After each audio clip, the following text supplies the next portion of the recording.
Բարև ձեզ սիրելի հետևորդներ։ Հիվանդությունները, որոնք Աստծո թույլտվությամբ են, նպաստում են մարդու բարօրությանը։ Նրանք դանդաղացնում են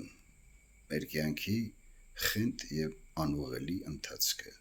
ստիպում են խորհել, օգնություն հայցել Աստծուց։ Հիվանդությունը խաչ է, որը այրում է մեր մեղքերը։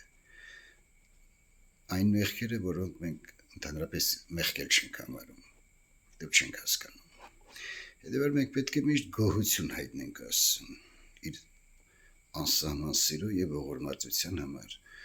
որ խրատելու համար մեզ ուղարկում է հիվանդություններ, որ մենք հասկանանք մեր սխալները, զղջանք մեր արածների համար։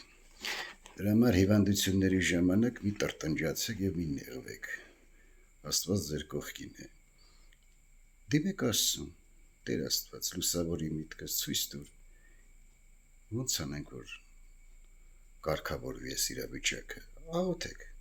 սովորեք աղոթել։ Սաղմոս կարդացեք, 90-րդ սաղմոսը, շատ զորավոր սաղմոս է։ Վստահեք Աստծուն։ Հիվանդությունների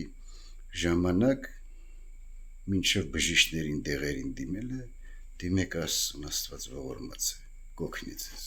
Աստված ձեզ օգնական եւ